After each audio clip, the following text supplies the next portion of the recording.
वे अंदर जाते हैं और देखते हैं कि वहाँ कचरे के ढेर बड़े क्षेत्र को ढक रहे हैं। जब वे देखते हैं तो उन्हें विशाल मकड़ियों का छुपकर घूमना या रहस्यमयी टेंटेकल का पीछा करना नहीं दिखता। पीछे समूह एक बड़ा गोला पाता है जो अंडे जैसा लगता है, पर वे इसे रत्न समझते हैं। अचानक वे चौंक जाते हैं, लेकिन यह उनका बॉस है जो देरी का कारण जानने आया है। अंडे को देखकर बॉस कहता है कि इसे निकालो ताकि इसे बेच सके। इस बीच क्यूईडोंग अकेले भटक रहे हैं। जब वह किसी अजीब चिपचिपे पदार्थ पर कदम रखते हैं तो उनकी टॉर्च खराब होती है और वह उसे ठीक करने की कोशिश करते हैं, इस बात से अनजान कि उस रोशनी से कुछ जाग रहा है। कचरे से एक विशाल जीव उठता है और क्यूईडोंग उसे देखकर चिल्लाता है। वह अपने समूह के पास दौड़कर उन्हें राक्षस की चेतावनी देने की कोशिश करता है, लेकिन वे पहले से ही उसे घूमते सुन रहे हैं। अचानक एक टेंटिकल निकलता है और एक मजदूर को पकड़ लेता है। सब घबराकर दौड़ते हैं क्योंकि और टेंटिकल कचरे से बाहर आकर इंसानों को पकड़ने की कोशिश कर रहे हैं। क्यूईडोंग रोने लगता है जब वह देखता है कि उसका भाई भी पकड़ा गया है और दूसरों को उसे खींचकर ले जाना पड़ता है। समूह गुफा से बाहर निकलता है ठीक उसी समय जब एक टेंटिकल कचरे पर प्रहार करता है और ढेर गिर जाते हैं, जिससे प्रवेश द्वार बंद हो जाता है। निर्माण स्थल के पास हाचा और उसका बेटा शियाओजी जमीन से कीलें उठा रहे हैं जो उनके ट्रक के टायरों को खराब कर सकती थी। तभी वे देखते हैं कि डर से कई पक्षी उड़ रहे हैं और एक ट्रक तेजी से सड़क पर आ रहा है। जैसे ही वह निर्माण स्थल से भागता है, दोनों रास्ते से हट जाते हैं और ट्रक कीलों पर चढ़कर हिलता है, जिससे कुछ बक्से गिर जाते हैं। ट्रक बिना ध्यान दिए भाग जाता है, इसलिए हचा एक बॉक्स खोलकर गुफा से अंडा पाता है। ये सोचकर कि इसे अच्छे दाम में बेच सकता है, उसने इसे वाहन में रख लिया। घर जाते समय जियाओजी ने खोल पर कान लगाया और कुछ हिलने की आवाज सुनकर डर गया, लेकिन हुच्चा गुना कर रहा है। कबाड़ खाने पहुंचते ही कीचेन अपने घर के पास एक शानदार कार देखता है और उसका मूड तुरंत खराब हो जाता है। हुच्चा अंदर जाने से पहले अपनी शादी की अंगूठी उतारता है और अपनी पूर्व पत्नी लीना को पाता है, जो अपने बेटे के इस गंदे स्थान पर रहने से खुश नहीं है। स्थिति को और बिगाड़ते हुए उसका नया मंगेतर लिरेन जियाओजी के लिए कई अच्छे खिलौने लाया है जो हच्चा नहीं खरीद सकता। लीना कहती है कि वह दूसरे प्रांत जा रही है और जियाओजी को साथ ले जाएगी ताकि उसे अच्छा भविष्य मिले। लिरेन कहते हैं कि एक दिन जियाओजी उनकी कंपनी संभाल सकता है। वह कहते हैं कि लड़का अपने पिता की तरह कचरा नहीं उठाए। यह सुनकर हच को गुस्सा आता है और वह लिरेन को घूंसा मारता है, जिससे लड़ाई शुरू होती है। लीना रोकने की कोशिश करती है, पर पुरुष उसे अनदेखा कर लड़ते हैं। लीना शियाओजी के साथ चली जाती है, तब लिरेन लड़ाई छोड़कर उनके पीछे जाता है। उस रात हच के पिता झांग है बेटे के घावों की देखभाल कर रहे हैं। टीवी पर एक रिपोर्टर निर्माण स्थल पर लापता श्रमिकों की खबर देने की कोशिश कर रहा है, पर सिग्नल बार बार फेल हो रहा। बाहर उनका कुत्ता ट्रक के पास चिंतित होकर गोल गोल घूम रहा है। पता चलता है कि अंडा फूटने लगा है और क्षेत्र के सभी जानवरों को पागल कर रहा है। कुत्ता भौंकता है। जोंग को लगता है कोई घुसपैठियां है, तो वह बाहर देखने जाता है। वह देखता है कि ट्रक हिल रहा है और उसमें से अजीब चिपचिपा पदार्थ गिर रहा है। खिड़की से झांकता है और टेंटिकल देखकर चौंक जाता है। डरे हुए जान ये अंदर जाकर बेटे को बताते हैं, लेकिन हुचा बाहर आता है, तब तक ट्रक गायब हो चुका होता है। अचानक एक चीज गिरती है और पुरुष ऊपर देखते हैं तो पता चलता है कि टेंटिकल्स ने ट्रक उठा लिया है। राक्षस पुरुषों को देखते ही ट्रक में लौटता है, जिससे वह गिर जाता है। प्रतिक्रिया से पहले टेंटिकल्स फिर बाहर आकर हमला करते हैं, इसलिए वे घर में भाग जाते हैं। हुचा इतना डर गया है कि दरवाजा बंद करते समय लगभग अपने पिता को बाहर छोड़ देता है। तभी वे कार की आवाज सुनते हैं और देखते हैं कि लीना लड़के के साथ लौट रही है, जिससे वे डर जाते हैं। जब शियाओजी अपने पिता से मिलने की कोशिश करता है, उसे एक टेंटिकल पकड़ लेता है। लीना फौरन बेटे का हाथ पकड़ लेती है, उसे बाहर निकालने की कोशिश करता है। हालांकि राक्षस बहुत ताकतवर है और छोड़ने को तैयार नहीं। सौभाग्य से हुचा चाकू लाता है और जाल काट देता है, जिससे शियाओजी आजाद हो जाता है। फिर परिवार मिलकर जाल पर पेट्रोल डालता है और लाइटर फेंकता है, जिससे प्राणी में आग लग जाती है।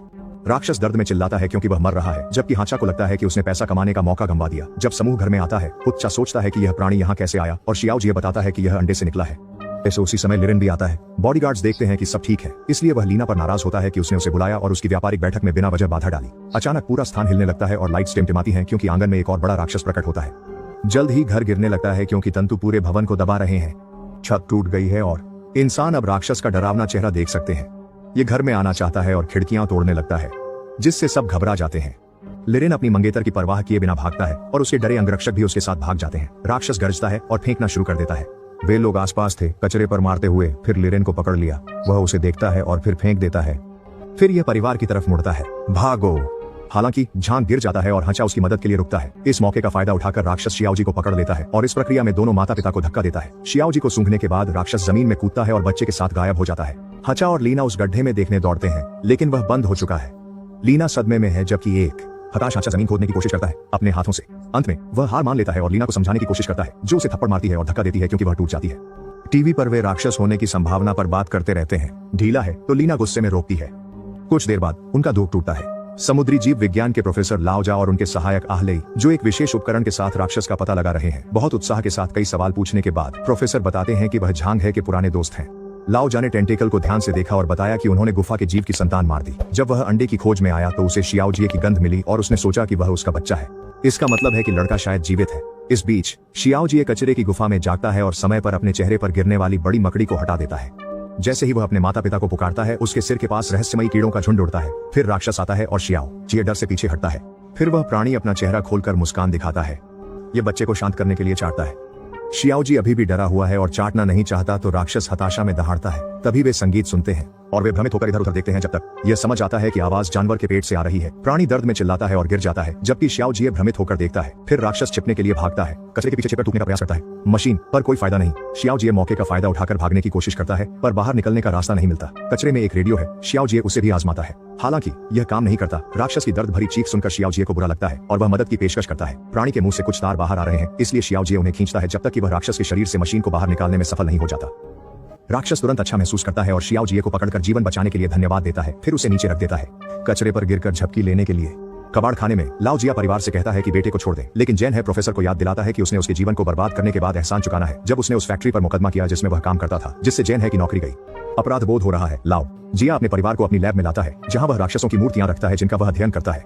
उसे लगता है कि शियाओजी को बचाने का तरीका यह है कि उस प्राणी को नींद की दवा देकर सुला दिया जाए, जो हाथियों से भी बड़े जानवरों को बेहोश करने के लिए काफी मजबूत हो।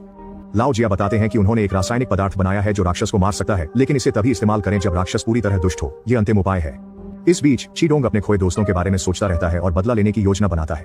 गुफा में शियाओजी राक्षस को कचरा खाते देखता है और बेहतर भोजन खोजने की कोशिश करता है, लेकिन कुछ भी खाने योग्य नहीं मिलता। जैसे ही प्राणी लड़के संग कचरा साझा करने की कोशिश करता है, शियाओजी समझता है कि वह कचरा खाता है क्योंकि यही है।